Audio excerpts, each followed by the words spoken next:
This is the Red Book, Jung's Descent into Darkness with Dr. Jeanne Schul.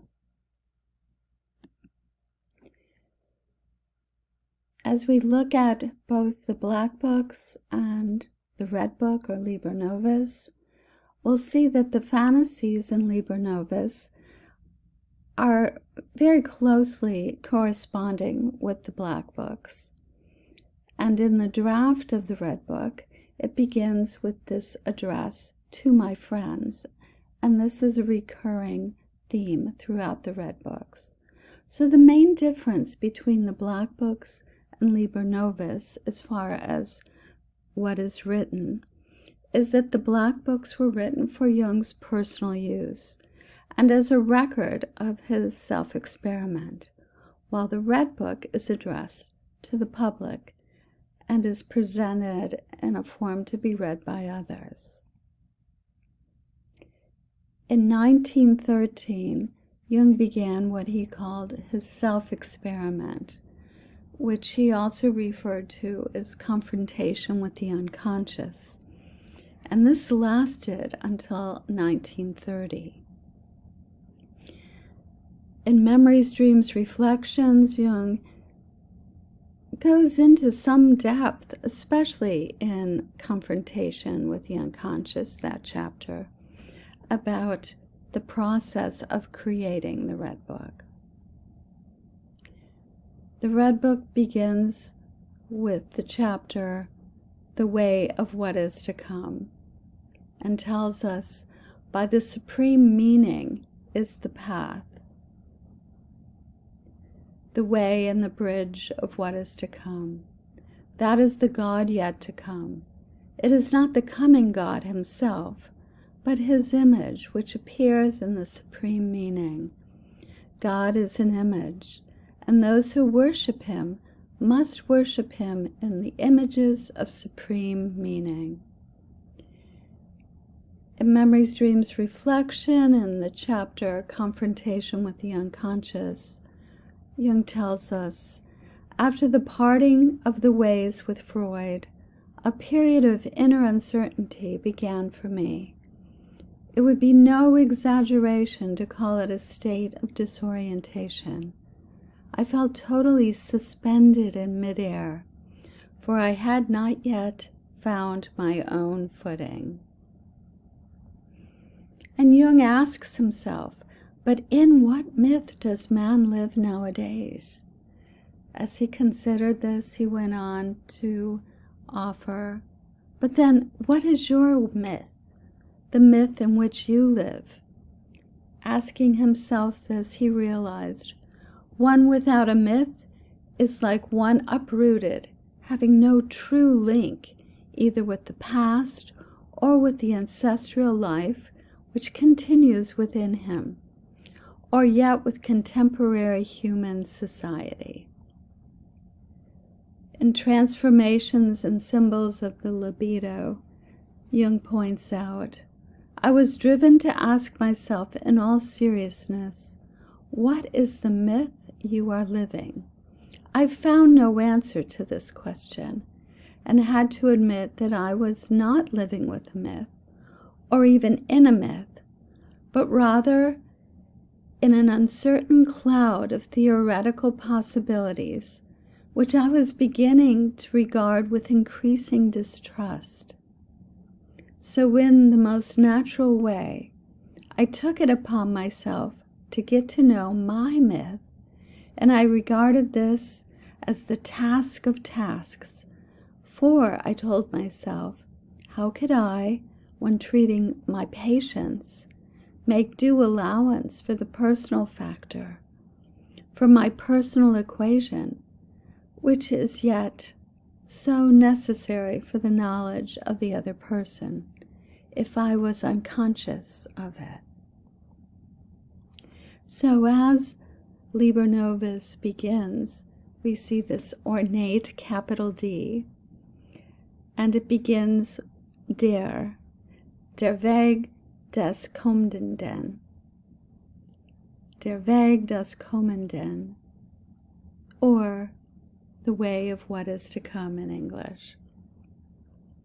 This first illuminated initial, as you look at the image, at the top of it, it includes celestial bodies, astrological signs, but in the center, we have a Swiss landscape.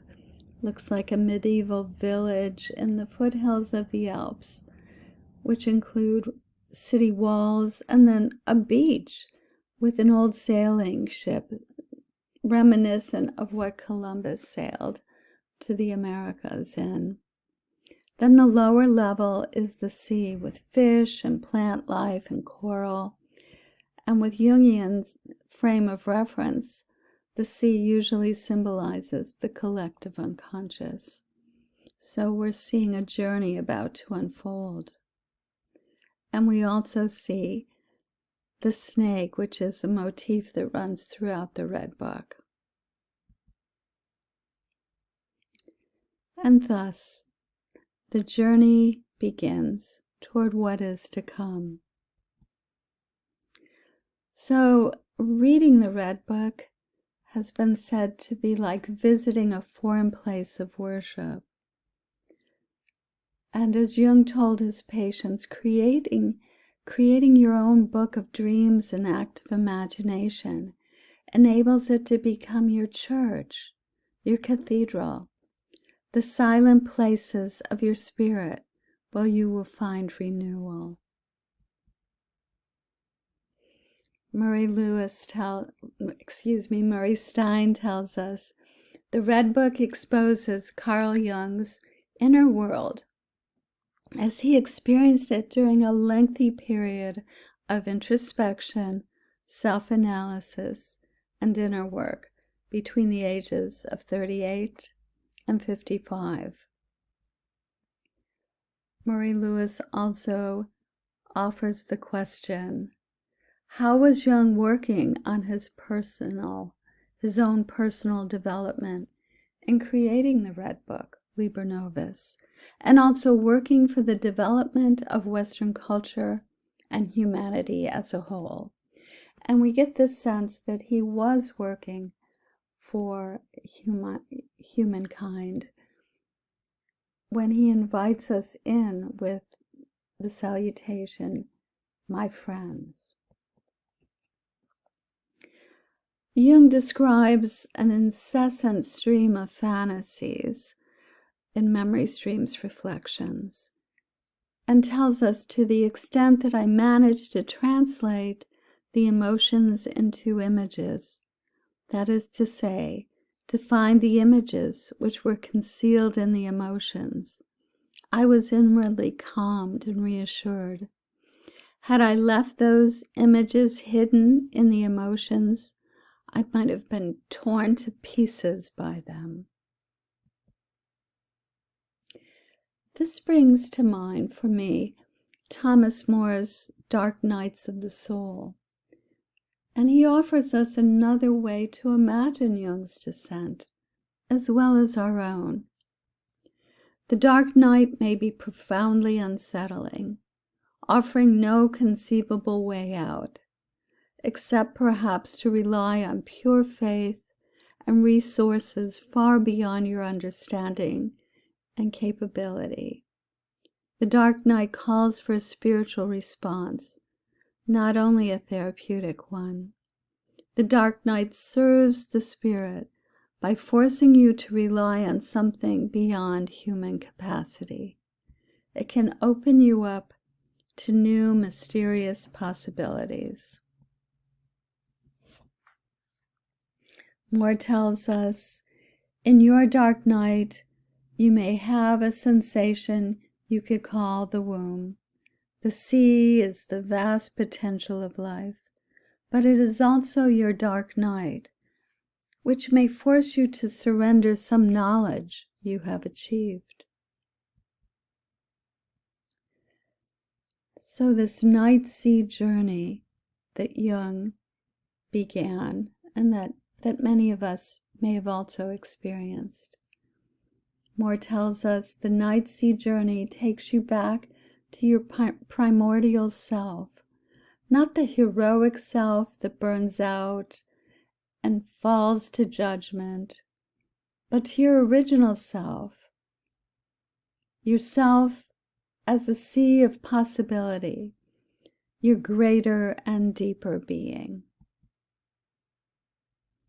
And Jung tells us the battle with the sea monster represents the attempt to free ego consciousness from the grip of the unconscious.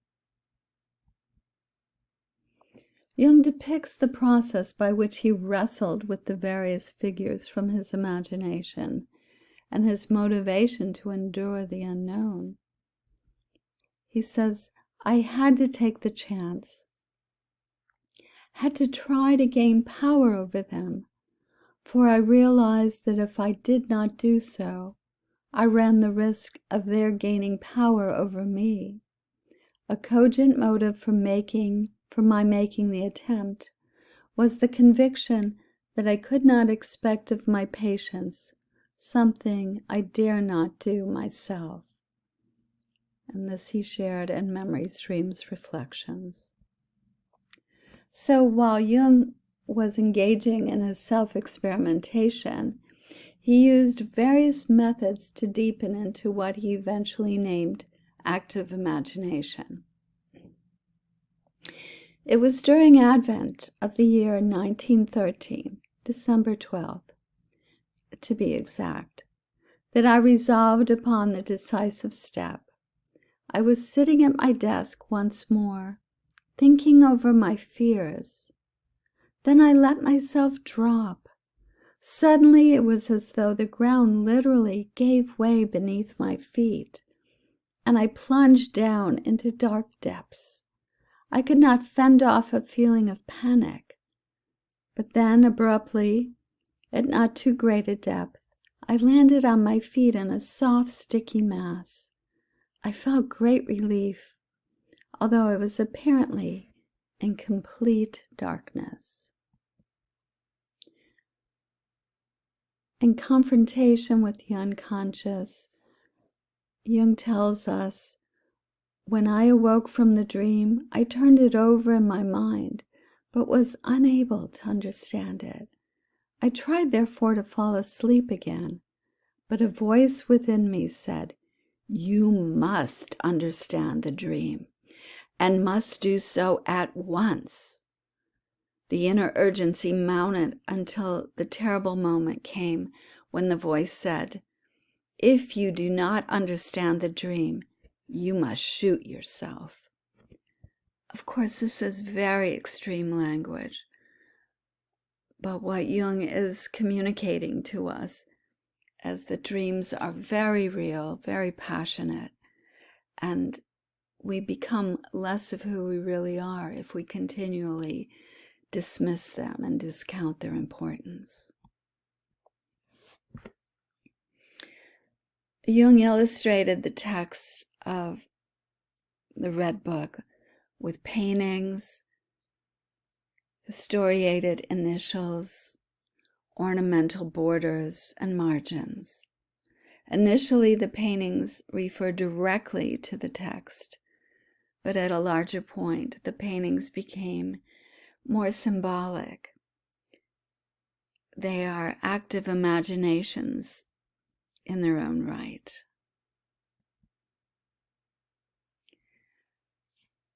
Again, in Memories, Dreams, Reflections, Jung tells us another way that he accesses active imagination.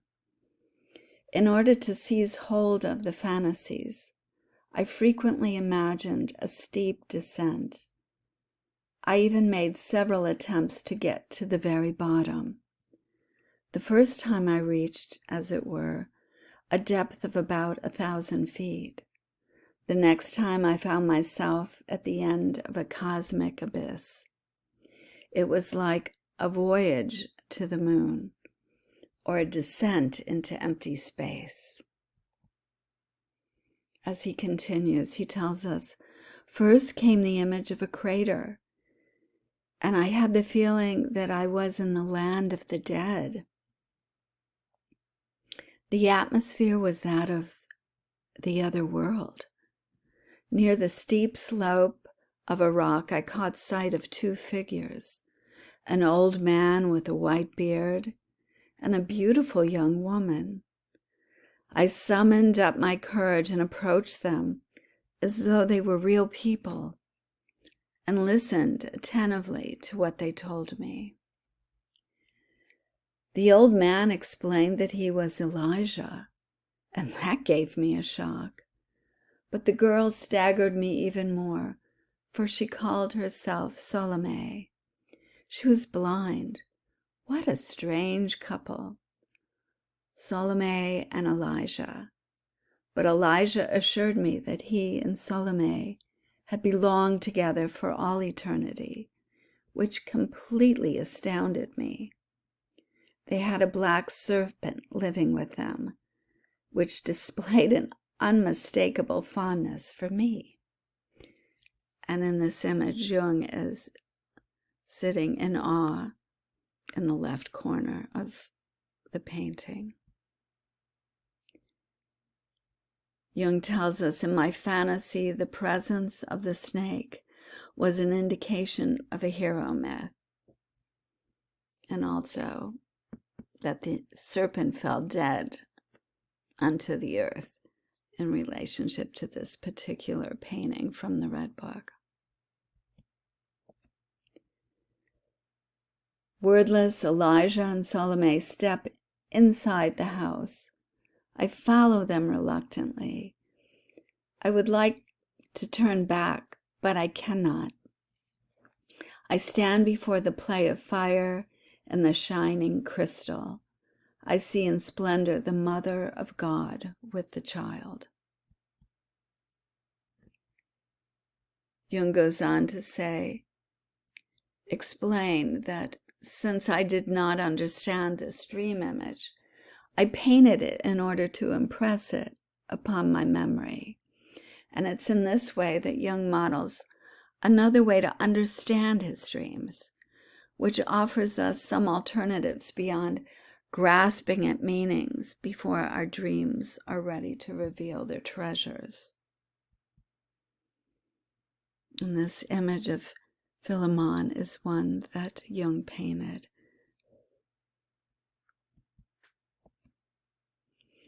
Jung talks about his self-experiment, understanding that as a psychiatrist, many of the images from his dreams and visions were the same psychic material, which is the stuff of psychosis. However, he also referred to the fund of unconscious images as the matrix of a mythopoetic imagination.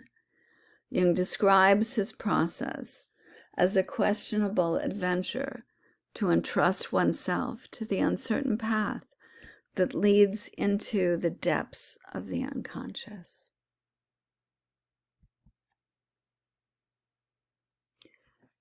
Again, in Memories, Dreams, Reflections, he tells us, we allow the images to rise up, and maybe we wonder about them, but that's all. We do not take the trouble to understand them, let alone draw ethical conclusions from them. The stopping short conjures up the negative effects of the unconscious. In Memories, Dreams, Reflections, Jung addresses the power of the image. The images of the unconscious place a great responsibility upon man. Failure to understand them, or a shirking of ethical responsibility, deprives him of his wholeness and imposes a painful fragmentariness on his life. And this is an image where he is actually illuminating the letter D.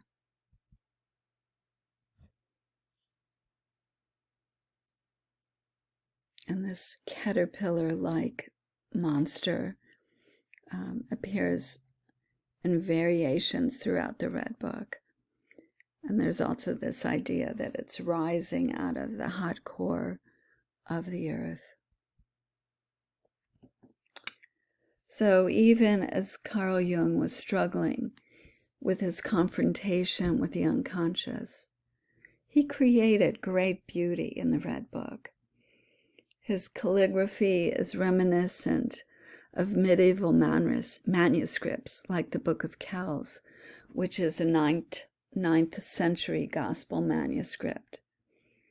The dedication, the love with which it was assembled makes the Red Book as beautiful and otherworldly as a medieval book of the hours.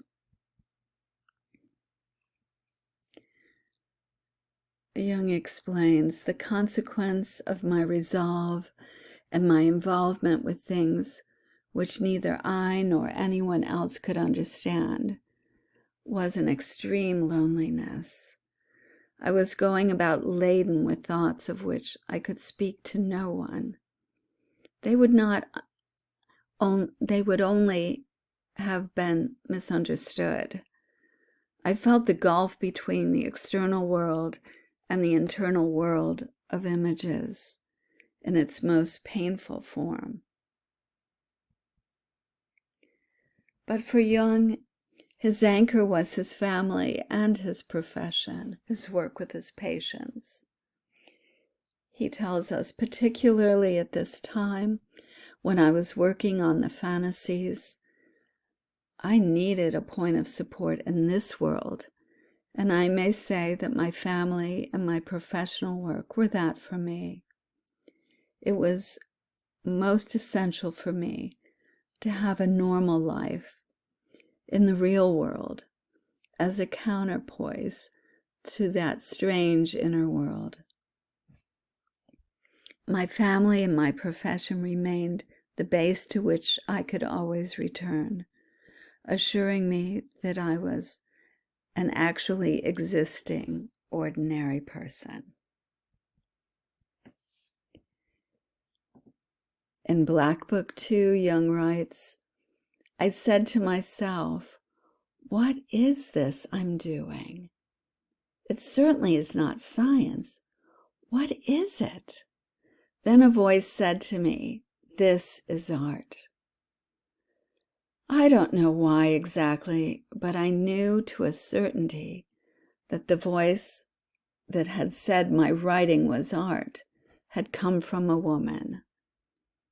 I was, in effect, writing letters to my anima.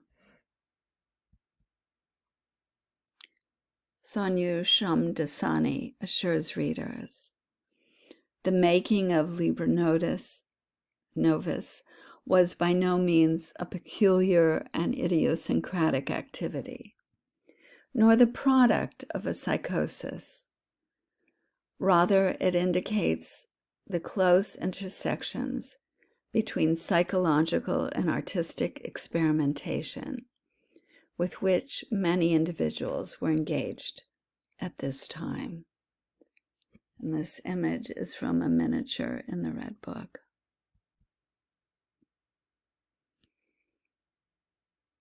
Jung was not alone in this process, as he was encouraging his students to join him. Jung's self-experimentation also heralded a change in his analytic work. He encouraged his patients to embark upon similar processes of self-experimentation. Patients were instructed on how to conduct active imagination, to hold inner dialogues, and to paint their fantasies. And this is an image painted by one of Jung's patients.